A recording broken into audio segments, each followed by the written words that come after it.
Hi, everyone. Today we're going to talk about school counselors, who we are, what we do, how to get help, and some additional resources. I'm going to start first by introducing the three professional school counselors we have at Yorktown High School. There's myself, I'm Mrs. Preston, and I have students in grade 9. There's Mrs. Cooper. She has students in grades 10 through 12 with the last name that starts with A through K. And then Mrs. Belcher, she also has students in grades 10 through 12, and she has students with the last name L through Z. So first, we're going to talk about who we are, who is a professional school counselor, and what is our training. We are required to get a master's, and our master's program is 2 years long. And during our master's, we're trained to address students' academic, social, emotional, and career development throughout our training. I'm going to talk about a little bit first about the stigma that is surrounding mental health. For so many years, people have perceived mental health illness as something that you can and you should just tough through. They thought it's not that serious, there's no need for help. And so for a lot of times, many people did not get the help that they might need. So the reality is we all have these neurotransmitters in our brain, okay? And these are natural chemicals that help facilitate communication between your nerve cells. When there's an imbalance, this can affect so many things. It can affect your mood, your sleep, your motivation, and your focus. So many things can be affected when we have that imbalance in our brain. It's not something that you can just tough through. So for example, like a physical symptom or issue that we have, like I have thyroid issues. So I know for myself, I can't just tough through my imbalance of not having a thyroid. I have to take medication each day. I have to see a doctor to maintain and make sure I'm healthy and that my body's healthy. It's very similar with mental health issues. And it's something that you can't just tough through. It affects so many things in your body. And I think lately what's been really cool is watching the people in the media that are more well-known, such as Kevin Love, Sophie Turner, those kind of people talking about their own mental health journey and what they've been through and normalizing a lot more so that stigma is gone and that more and more people are realizing, hey, I do need to get the help and the support that I need to live a healthier life. I'm going to turn it over now to Mrs. Belcher. Hi guys. Okay, so what types of counseling do we do at Yorktown High School? Individual counseling is probably the number one thing we do, and that's probably the most common that you guys know us for, is just that's when we're just meeting with you guys one-on-one. We do a little bit of group counseling. So we may have a group of students who are struggling with anxiety, and group counseling would be more like maybe 10 students or less. And then we also do classroom guidance lessons, which are classroom counseling lessons, which would be sometimes we meet with you during Tiger Days in the library or come into your classrooms to talk to you about things, or we might meet with a certain grade level in the auditorium about different topics. And then also we get out information to you guys, our lessons through our Tiger Day lessons. I know you guys all love those. So and that's sometimes those lessons are taught by the teachers, but we're providing that information to the teachers to get out to you guys. So some of the reasons for seeing your counselor, it's a little bit different than maybe what your grandparents were used to in the past. It used to kind of be that you might only see the counselor if you had questions about changing your schedule or you needed information about filling out your college application and things like that. But we really have information to give out to you guys on lots of different topics. Like Mrs. Preston said, we can help with academic concerns, college or career concerns, and social emotional learning as well. So a couple specific topics that you might come see us about would be maybe grief or anxiety or stress. 73% of you guys last year stated that stress or anxiety impacted your success at school. So if that's causing a major impact, sometimes we can help you work through those issues. Depression would be another reason to come see us, relationship issues. And when I say relationship issues, it wouldn't just be a significant other, boyfriend, girlfriend issue. It could be, but also we can help with issues, maybe a communication issue between you and your teacher, or you and your parents, or your friends as well. We can help with transitions. Mrs. Preston helps us a bunch with our transitions from students being 8th graders to 9th graders. That's why she works in both buildings to help with that. But we can also help with different transitions, such as going from 12th grade on to what are your next steps in the future. We can help with academic challenges, body image issues, solving conflicts, planning for your future. And also a big one that we talk with students about quite often is not only about their mental health, but maybe about the mental health of maybe a friend or loved one. You guys probably already know that if you have a concern about your friend, maybe they have talked about suicide before or talked about depression, you can always come see us, and we will keep your name confidential, so, or as best we can, so that we don't have to, so that you don't feel like that your friend knows that that information came from you.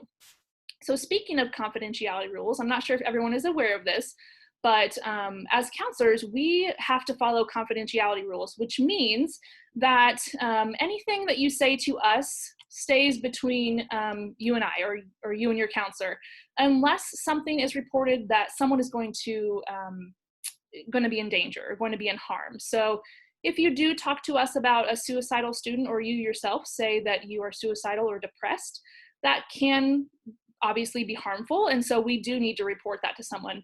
Or maybe it's that there's been some sort of abuse, or there's going to be a fight at school. Those are the type of things that we would have to report, but oftentimes we can try to keep your name confidential if at all possible. So I am going to turn it over to Mrs. Cooper. Hi, I wanted to talk about the importance of maintaining a balanced mental health life. Mental health affects so many different parts of your life. It affects your physical, obviously your mental, talking about cognition there, your academic, your work, and your social life. All of these are impacted for different reasons, but if we're talking about anxiety and stress in particular, stress leads to rises in cortisol levels, and that creates blood sugar imbalances and results in a dysregulated metabolism. Your cognition, your memory, your ability to handle stressors and to communicate effectively are all impacted by that. So we want to talk about, like, how can you get some help? First of all, I want you to take advantage of the tools that are already provided to you. You do have a lot of tools at your fingertips or within the building when you're there that you can use. So specifically with the Mrs. Belcher talking about stress and anxiety, and almost 3/4 of the students reporting that this was an issue to school success, this is one of the things that you can look to your resources to kind of help mitigate some of those negative impacts of stress and anxiety in your life.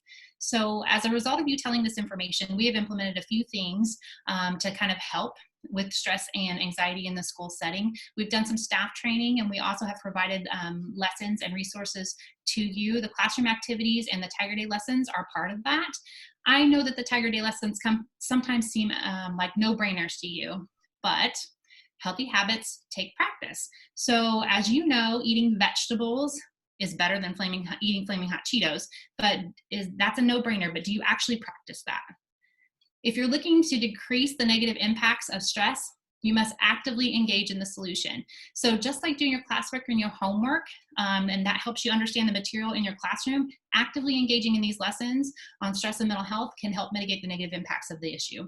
So we've tried, when you have tried the lessons and the activities that we've provided to you and you still need help, that's like when you've done your homework in algebra class and you have actively engaged in the classroom, but you still don't understand the material. So you maybe would perhaps get a tutor or something like that. So once you've actively engaged in all those resources that are available to you, and you feel like, oh, I'm still more stressed than I would like to be, the negative impacts of my life are too much, then obviously you would need to take that next level up and get additional assistance. So what can that look like? At school, it can look like seeing your school counselor.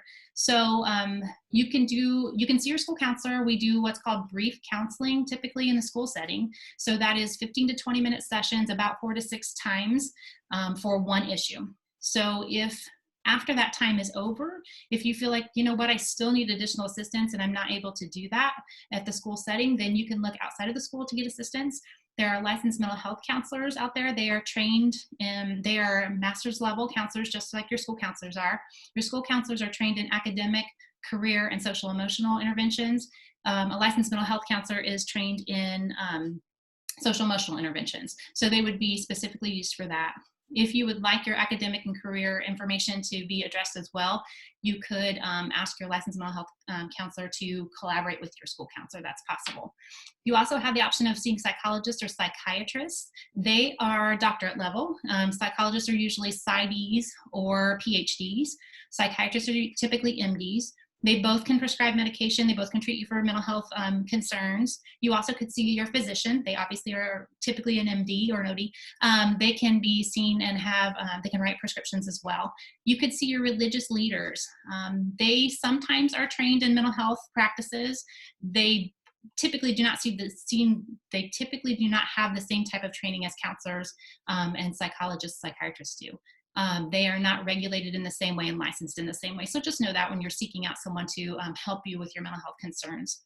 It does take more than just a few visits. So you need to be patient and trust in the process. I know sometimes that's really hard to do when you're just seeking a solution and wanting to get to help and wanting to get to a place of feeling better quickly, but sometimes it just needs to take its time. So trust in the process. Sometimes we use the onion analogy of at first everything seems okay, nothing's too stinky, nothing makes you want to cry too much, but once you start peeling back those layers of an onion, that's kind of the same thing when you're in a counseling situation. It starts to get progressively harder, and that means you're probably doing some good work. Let that process take place, because you will come out on the other side having worked through issues and be able to implement your own strategies on your own time. So trust in that process. So as a wrap up, I wanted to make sure that you had some resources available to you, or to remind you of what those resources are. Obviously, accessing your school counselor, you can do that by Canvas messaging directly to your school counselor. When we're in the school building, you can stop by and see Mrs. Stone. She can set up appointments for you at any time. She has access to all of our calendars, so she can set up those appointments for you. Obviously, if you have any emergency during the school day, and that would be that your emotions have taken you over or about to take you over, you might cry in the classroom, you fear that you're going to cry in the classroom, you fear that there's going to be an anxiety or a panic attack come on, your anger is bubbling up, something along those lines. Those are things that you need to just go ahead and tell your teacher that you need to go to the front office, come to the counseling office or the front office. Your counselor might not be available right at that specific moment to see you, but somebody will see you, whether it's one of the school counselors, an intern, or possibly even an administrator, but somebody will see you to help get you back to a place where you can get back to class. So make sure that you're doing that. During this time when we're not in our school building, obviously you can continue to Canvas message your counselor. But your counselors are also available to Zoom meet with you, or even to make a phone call with you. If that's something that you would like, message your counselor and ask for that. We have the tools, we're available, and we can do that for you. So do not hesitate to do that. Other resources that are available to you, previous Tiger Day lessons, like we mentioned before, have resources in there, activities and tools and tricks that you can use. The resources that are available on the YHS School Counseling website, if you would like those. And while you're home right now, I'm sure you have a lot of family time, maybe more than what you even want, but you have access to family members, guardians, parents. Ask them for help. If you need help, communicate with them. Let them know what's going on in your life. They can be an awesome resource to you. You also can contact your family physician should you have one. That's another resource for you. We hope that this video has provided you with a background on the counseling profession, general information about school counseling services, and how you can actively engage in maintaining a healthy and balanced life. If you have any questions, do not hesitate to reach out to one of us. We'd be happy to answer any questions you might possibly have. Thanks for watching our video.